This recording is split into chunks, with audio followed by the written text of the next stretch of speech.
having not paid attention for the last 3 weeks what was going on in the makeup world, Sephora was an absolute wonderland today. I picked up some of the newest, hottest, most viral makeup that I was interested in. We have everything from Natasha Denona to Huda Beauty, Makeup by Mario, ABH, Fenty Beauty. We have all the goods. So I'm gonna do a super new viral makeup try on haul with you guys. Now this is my first impressions, but as always, a guarantee on my channel is I will come back to update you either in a speed reviews or updates video. But I just want to get all of these on my face and play with these because I hope you are just as excited as I am. For prep, I just wanted a little bit of hydration to sit on my face since it's dry right now. So I have the Makeup Forever Hydra Booster Step 1 Primer that's been sitting for a few minutes. Let's go over the first thing that I picked up. So today actually, Fenty Beauty launched their We're Even Hydrating Longwear Waterproof Concealers. Now, if you don't know my history with Fenty Beauty complexion, more often than not, I haven't been a fan of their complexion. They have a couple things that I like, but for the most part, not a big fan of their complexion products. I'm hopeful for this because it's hydrating, which is very appropriate for the winter and very appropriate for the state of my skin right now. I picked up 2 different shades. I know Fenty has an amazing shade range, but my skin is so neutral. All of the shades in between look way too peachy or yellow, and the 225 I felt like was a little dark and 150N was a little light, so I picked up both to mix, but we'll see. Let's get into it. So this is $30 each. Obviously a very wide shade range here. What are our call outs? 12-hour hydrating long wear, medium coverage, natural second skin finish. I love a natural finish. Way better than hydrating, way better than glowy in my opinion. Interesting. This only has a 6-month shelf life, which is not very long, but they are made in France, which is kind of nice. And the applicator kind of has this slant here, so I'm starting with 225. I felt like it looked a little dark and peachy online, but this actually is a really good shade on me. I'm gonna take just a hint of 150N, which is a little brighter, and I just want it to be right there on the inner corner of my eye. And I'm using a BK Beauty A502 brush, A506, excuse me. One of the best brushes in the game. So versatile, but this is about Sephora, so let me stop. Ooh, that looks beautiful. There's a lot of pressure on because 2023 launched some of the best concealers ever. So Fenty Beauty had some big shoes to fill to begin us off with the first concealer I've tried of 2024. And this is how it's sitting. I'm turning the lights down really low because then you can see every pore and crevice on my face. That looks very, very pretty. Of course, it depends on how it wears, but I love this finish. It does look hydrating, but it does have more of a natural finish, which it says second skin, and I do agree with that.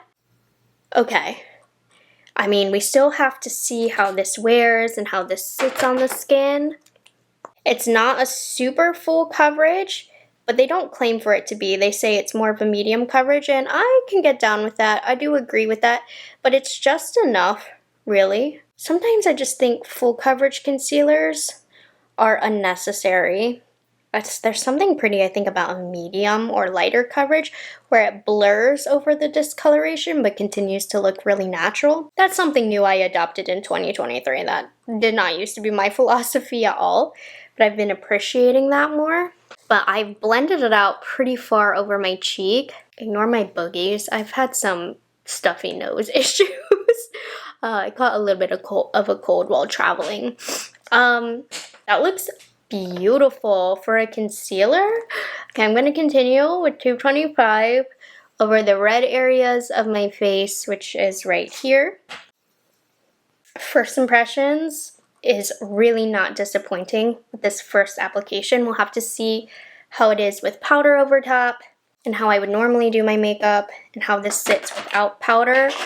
That's beautiful. I'm gonna put on the littlest bit of the Laura Mercier Real Flawless Weightless Perfecting Foundation, which this has gone super duper viral recently. It's not a new product. It launched like almost 10 months ago, and I've loved this since I've tried it, so I'm happy to see it going viral. So let me pop some of this on real quick. I am going to keep how much I applied of this to a minimum, just because I want the concealer to be the hot topic here. But I was asked about the Real Flawless concealer that Laura Mercier just dropped. I believe it's being sent to me in PR. They didn't. I was looking for it at Sephora today. I was going to buy it if they had it, but they didn't. So I'm just going to wait for that. So I will be trying it and letting you guys know my opinion. So as soon as I get my hands on that, I will share that with you. But yeah, I do want to keep the foundation to a minimum today since we're focusing on the performance of the concealer. But I did want to confirm for all the people that this has been brought to the radar recently with its popularity on TikTok. It's a beautiful foundation. It was in my mid-year favorites. It didn't quite make the full-year favorites because I didn't reach for it as much as some others, but it was definitely a favorite in the first half of the year. So while we let the concealer settle in, we're going to move on to the brows. I am so excited about this. I've been loving these freeze gels, and ABH just launched their Brow Freeze Gel, which I think is the pot in this formula, but I find that my brows stand better up with a gel, and I heard that this was even better than the Rare Beauty. So my expectations are high, and I love that they launched a full size and a mini size. The full size is $26, but I got the mini for $13, which is great because sometimes these can get chunky in the brows and dry out really quickly. So I like that I only had to buy a small one. So it's a clear brow wax gel hybrid with the triple action comb applicator, which I really love. I'll show you that in a second. It has a soft matte touch to it. 6 months shelf life, very short. Another good reason maybe to pick up the mini. Made in USA. So how the applicator works, you can see already there's a long side bristle and then a short side bristle. The long side is for more of a natural look, and I find the short hair bristle really kind of sets them in place and separates each individual brow hair. And then there's the flat side, which is here in the center, which you're going to use to press down. So let me show you the difference. Let's start off with the long side so you can see what that does with the brows. Then it also is really nice to like kind of go like that. Really distribute the product. Ooh, that looks good. Now let's see what the short side applicator does. I always feel like, yeah, the short side of these applicators really are much more strict on placing the brow hairs down. So I normally just prefer the short side bristle. You just get a little bit more precision here. Oh, I think I like this already. I'm going to clean off the side, and then you're just gonna press the brows down. Now with products like these, I definitely need to use these over time to see if they start to get like gross in the eyebrows and chunky and dandruffy. But on first use, I am impressed. This I like better than the one that they have in the pot. I never really liked the one that they had in the pot because I felt like my brows didn't actually stay. So hopefully this stays. I want to let these dry before I fill in the sparse areas. First impressions, I'm going to wait till the end, but so far, this is exactly what I was hoping it would be. And I know my brows are sticking up a little bit crazy. That's so we can see if they fall or not. Popping down a little bit more of the Fenty Beauty Concealer, though I don't think this is going to be a very good eye primer since it's more of a hydrating base, but we're using Natasha Denona next, so I'm not that concerned. Now, I didn't pick these up at Sephora. I ordered them online, but they are at Sephora, so I thought I might as well throw in the new-ish Natasha Denona My Dream collection. This launched while I was out of town, so I wanted to play with it. So we're going to start off with the My Mini Dream palette, which is a play off of the big one. There are so many dedicated reviews on this. I'm not going to do a dedicated review because I don't want to be too redundant, but we're just going to play with this. If you want to see me do a super dedicated, more in-depth review, you're going to have to request it. And there has to be a lot of likes on that comment to convince me, but I just think it's too late. So this is $27. It's a play off the My Dream palette, which I love. And I was worried because in some photos it looked more purpley, but in person it really is as cool toned as it looks online. Because I felt like with some lighting it looked purple that I was seeing online, but in person I would say it is definitely very close to the photo. And these are a great way to get a taste of Natasha Denona's formula without breaking the bank all at once. Okay, these feel very buttery. Fitting, these swatched like a dream. Considering this is my dream palette. So pretty. Okay, let's start off with this shade right here. And I'm just going to use that as my crease shade. Unfortunately, it is not light enough for me to use as a highlight shade or anything. Side note, I'm also looking at the concealer. I haven't set it yet, but it's doing really well. I mean, you know, I do see a little bit of sinking into the lines here, but that's because the lines are there. That's like literally my face. So it's actually sitting and behaving really good. But this makes a fantastic crease shade. I'm not going to put too much color underneath because I really want to see the behavior of the concealer. But let's go a little bit deeper. So if you guys have picked up this palette, what are you thinking? Do you enjoy it? This shade I feel like looks a little deeper on the eyelid than it does in pan, but that's really good. I like the pigment level here, and it's not too close to that first shade that I just applied because there's so much more depth and they're blending like a dream. I think I'm liking this. Okay, I'm gonna try and do this very minimally because this shade has a little bit of a plum undertone, but it's really, really dark. So I feel like this will be a good eyeliner. We'll try that today, but I just want to do the tiniest bit of depth in the outer corner. But I feel like you can definitely build this up to be a lot deeper and smokier. This definitely is in par with the normal Natasha Denona formula. We're going to play around with the shimmers first, but the mattes at least are behaving exactly as I want them to. Okay, we're going to start off with this shade right here. Very pretty. Now, not super glimmery, shimmery. I love when little palettes like these have a really impactful, glimmery, shimmery shadow that's very reflective and very multi-dimensional with the glimmers. I don't think we have that in this palette. Like, this shade is more of just a true shimmer, but it's very pretty. It's applying great with a brush. It's going to apply even better with a finger, but you can get away with a brush. Okay, I've been dying to try this shade. It's not giving me the bam I wanted it to give. It's pretty, but in my opinion, I would have loved a really textured, reflective shade, which some of you might not like that, but I like that from Natasha Denona. These are just true shimmer shades. Very beautiful. Cannot complain about the quality. It's creamy, but it's a little boring, if that's not your style. So in my opinion, the shimmers are not as impactful as I would like them to be, but that doesn't mean they aren't good. They're very creamy, very easy to work with, very mess free, so very good quality. It gives a really simple look. So I'm thinking, you know, if you are a neutral lover or you've accumulated a good number of shadows in your collection, you have a wide variety, this is not going to be anything super special.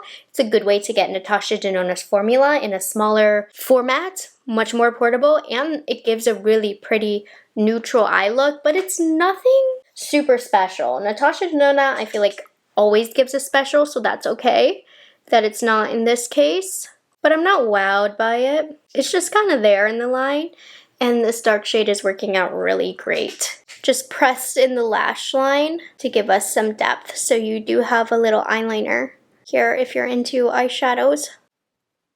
And I definitely could have gotten a more clean, more defined liner if that's what I was going for. So solid quality, don't have anything bad to say about it, but you see the look. It's nothing that I can't already do with other Natasha Denona palettes. And I like it. Huda Beauty launched a new shade of her Easy Bake Loose Setting Powder, and it's supposed to be another brightening shade in Peach Pie. And I got a surprising amount of requests to review it. I don't know that it's really gonna flatter my skin tone, but I thought we would try it. They also have it in the pressed powder version, so I was actually surprised by that. I was more focused on them coming out with Peach Pie in this formula, the loose setting powder, because it's one of my all-time favorites, but they do have it in their pressed formula. Now, I will say, I obviously have a lighter complexion. If you have a lighter complexion, Cherry Blossom Cake for brightening is probably going to be better, but I'll do this side by side for you. They do suggest the Peach Pie shade for medium to tan with warm undertones. So this would probably be for somebody more like my mother's skin tone who has like a medium complexion. And especially they suggest Cherry Blossom for cool undertones and then Peach Pie for warm undertones. But I love that they launched this shade for the warm ones. I'll do a side by side just so you can see though. So these powders aren't cheap. They are $38, but they're one of my all-time favorites. So here's what Peach Pie looks like. Let me show it next to Cherry Blossom, which is the pinky undertone when that one was really, really trendy. Okay, so Cherry Blossom, and then here's Peach Pie. They're both quite bright looking, right? I know you can't really see much of a difference because I cannot really see much of a difference. By the way, I mean, the concealer's been sitting for a while. It still looks kind of really good. I think I might like this. Like, it looks really good, this concealer. I'm into it. But let's do Peach Pie first. Okay, I'm just gonna put the excess product on my arm because I don't want to put too much powder down because I really want to see how this concealer performs.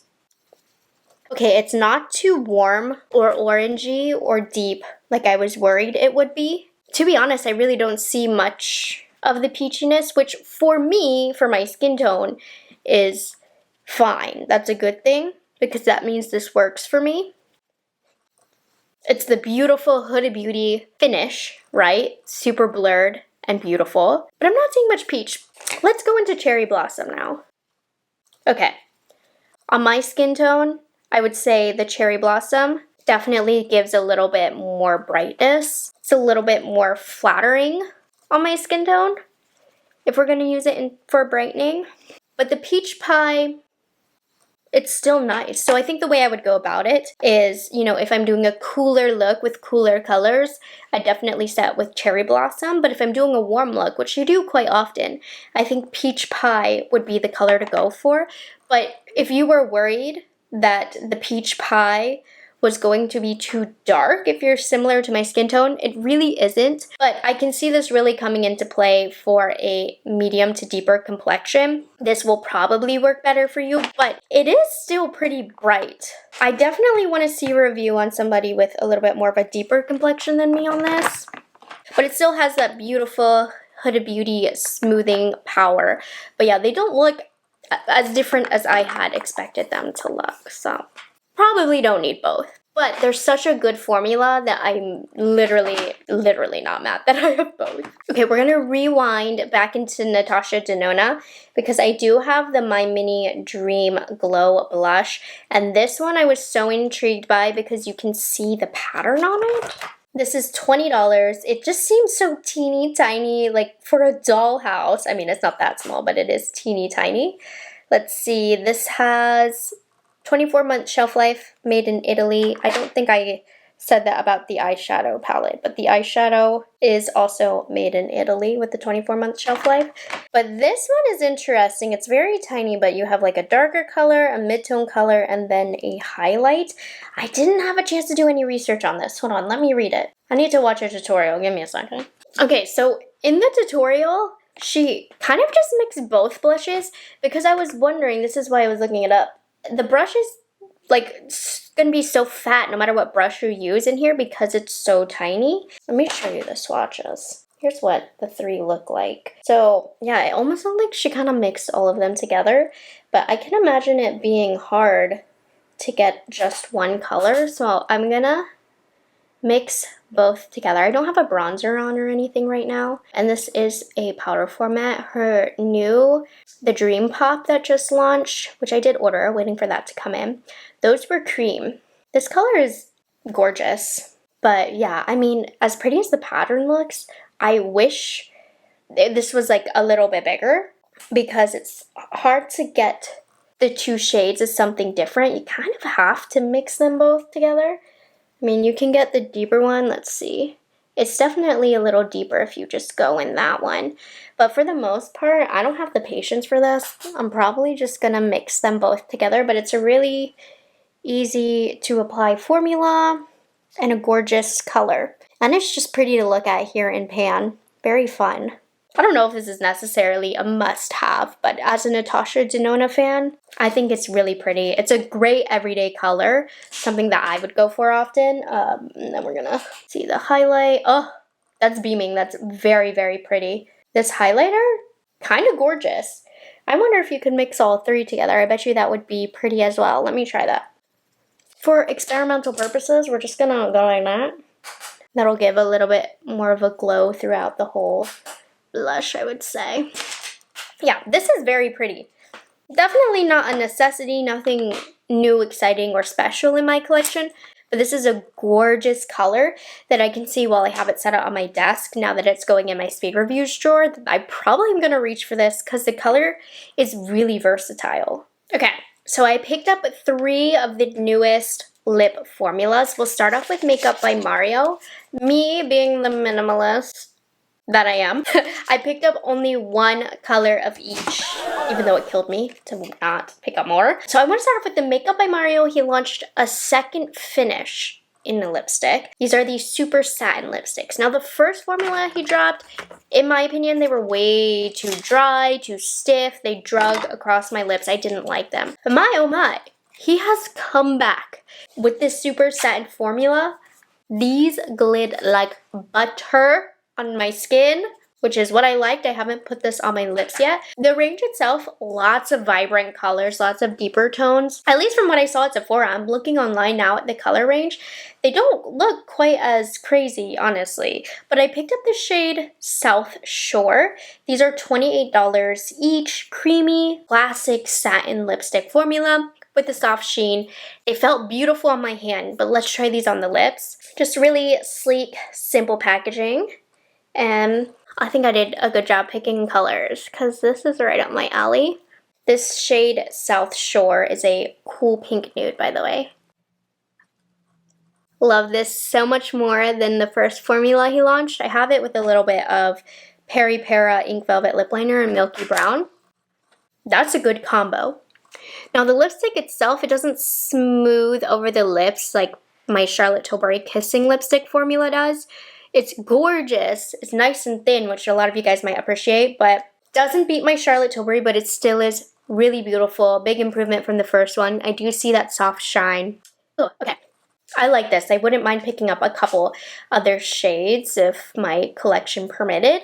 Solid. Enjoy this. We'll keep you updated on wear time, but I love this color on me, and it goes perfect with the eyeshadow and the blush. What a good combo. And I know I was saying, this is off topic, I know I was saying that the eyeshadow palette was boring.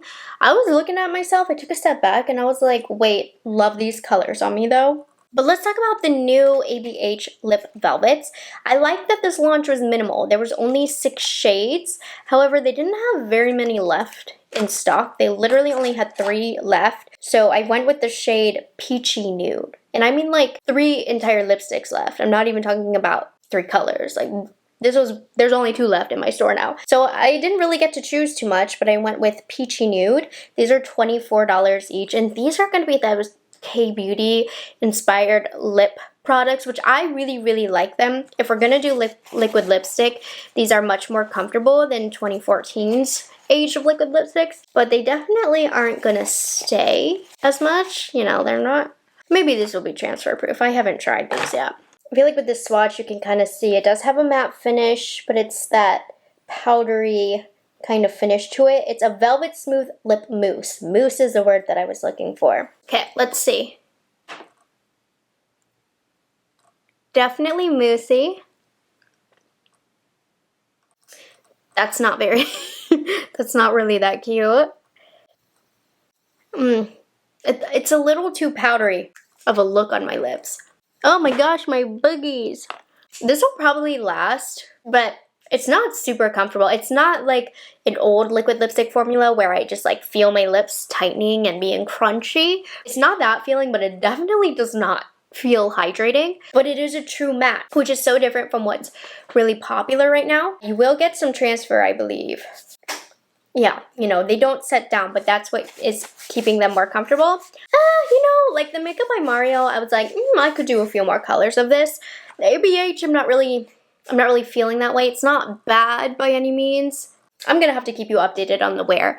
The wear and reapplication is gonna kind of set the tone for me. And I knew what I was in for when I was buying this, but I'm thinking like the Kaleidos, they have like a clayish, moussey formula like this, but I prefer the Kaleidos. So I don't know that this is for me. And I did tell you all in my shopper drop yesterday that I was going to purchase a Gucci Beauty gloss if it was at Sephora, which it was, and I'm so excited. There were all of the, how many shades? All 6 shades were in the store, and I have to say they were very sheer. So I actually ended up going with the darkest shade, Suzanne Brown, because I felt like it would go the best with the colors that I have in my collection. The ones prior, like on the other color range, almost clear. Like, let me show you on my iPad. Obviously there is a clear shade, but I also swatched Bertha Pink and it looked the exact same as the clear shade. I did also swatch, which one? Sadie Coral. This one definitely had more of a coral tone, but very, very sheer. I felt like I wanted this. Packaging is gorgeous. It's a $42 lip gloss, which is insane, but I love Gucci Beauty's packaging and I love their products. So let me show you the pigment level with this, which is by far the most pigmented in the line. And that should tell you right there how this line is. This is the darkest shade by far, and that's how much pigment we get from it. Now this is supposed to be a plumping gloss as well, and it's supposed to give subtle color, glass-like shine, up to 24 hours of comforting hydration. That's a big claim. I will say about this ABH, I took it off with a dry napkin. I couldn't get all of the color off. So that's some longevity, but it doesn't look crusty or anything underneath. It just feels like almost a light layer of powders on my lips, which is actually a really good sign for this, that it's gonna wear down really pretty. I'll keep you updated on that, but that just gave this some brownie points. Okay, let's test this out. Oh, it smells like the Too Faced lip plumper. This color though, beautiful. With a lip liner, it gives such a pretty color. It is an unnecessarily expensive gloss. It's $42. But the glow is gorgeous. It is glass-like and it's smoothed over the lines of my lips. It smells like a plumping lip gloss, but so far it doesn't feel uncomfortably plumping, but I still can feel it. Okay, I'm gonna let everything kind of settle in a little bit. I'll give you my final thoughts. Oh, you guys, by the way, I did not purchase this, but I did talk about it in yesterday's shopper drop. And that day, I did get the Rare Beauty body line. I can't even open this. I did get it. I said I wasn't sure if I was going to. I haven't really used it yet, so I'm going to do a short. If you want to check that out, it'll be up in the next couple of days. I've only tried the hand cream so far, and if the hand cream smells like everything else, it's a nice, fresh, clean, citrusy kind of scent, which I'm a vanilla girl, so I probably wouldn't have spent my own money on it if I had smelled it in store, because if it's not vanilla-y, I can't be convinced. But if you like that clean, soapy, a little bit citrusy scent, I think you'll be into that. It's very, very fresh smelling. So just to answer that about yesterday's shopper drop, I smelled it. It's pretty nice. Not my taste. Wouldn't pay full price personally for it. I do need to test the formula itself, so just keep an eye out on that, but that's kind of my first impressions on that, since that is also brand new at Sephora. But let's get over to everything that I purchased, starting off with this quite impressive concealer. So far, we're very early into the day. I'll let you guys know how it ends up wearing. I'm loving this concealer. The finish was quite skin-like and it didn't feel drying at all. The coverage was really pretty, being a more medium coverage. Now, it's got a good partner in crime. The Huda Beauty powder, this makes my under eyes poreless, smooth, completely creaseless. So right now I still have no creases. I'm going to attribute that mostly to the powder. However, when this was sitting on the under eyes without powder, it was still wearing really well. So far, I think we have a win. The day is still young. The brow gel from ABH. Loving this. It does remind me a lot of the Rare Beauty gel, which I really love as well. You have a little bit more dry down time with this, so you have some room to play, but once it's set, it's a pretty intense hold which I like. I did go in and fill the brows, but so far this is right up my alley. I like it a lot more than the Freeze in the pot. So I approve of this. You know I'm picky. This very beautiful quality, not my favorite launch from Natasha Denona because like you can see, there really is nothing super special about it, but it did give a really pretty look overall. I enjoy the tones of this. The cooler tone is almost taupey. Really, really pretty. So don't have anything bad to say, but I'm not like loud, you know? Peach Pie. Kind of an unnecessary purchase. I was just fine with Cherry Blossom, but if you definitely have more of a warm undertone, definitely choose this one over Cherry Blossom, but still an amazing formula, so I'm not mad at it. The blush, very pretty. A little unnecessary, honestly, but as a fan, I love the way that this looks in the pan, and it is a really beautiful formula, and the color, gorgeous. Not a must-have, but I like it. Lip products. I definitely need to test these more, of course, but the Super Satin Lipstick from Makeup by Mario, very, very nice. Like it a lot better than his other lipstick formula. Really creamy. I'm still gonna reach for my Natasha Denona and Charlotte Tilbury more. So this still hasn't knocked the big players off of their podium in my collection, but it's a solid formula. I wouldn't mind getting more colors. I don't think that the ABH Lip Velvet formula is for me necessarily, but I am very curious as to how this wears and wears down because I really liked how it performed after I took it off and how the color was still there, but it was like a little bit powdery but not crackly or gunky or anything. So I actually might like this a little bit more than I thought if it wears down how it did when I just took a napkin. So this one actually might be really, really good for long wear. And the Gucci Plumping Gloss.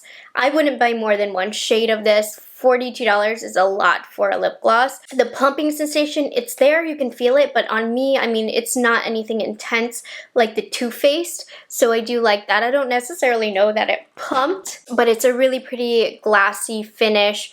It's probably more expensive than what it's worth, honestly, but I like it. I think it's nice, but it's just a gloss, but I feel like it has pretty good longevity. I don't know. I'm not going to tell you to spend $42 on a gloss, but I did have a treat yourself moment and I'm not mad about it. So there we are. That is everything I purchased from Sephora. And then this not from Sephora, but you can purchase it at Sephora. But I just wanted to play with the hot new now makeup. And overall, I will say I'm having a very, very good makeup day. So if you've tried any of these products, let me know your thoughts down below. And I will catch you guys in the next one. Bye guys, have a good one.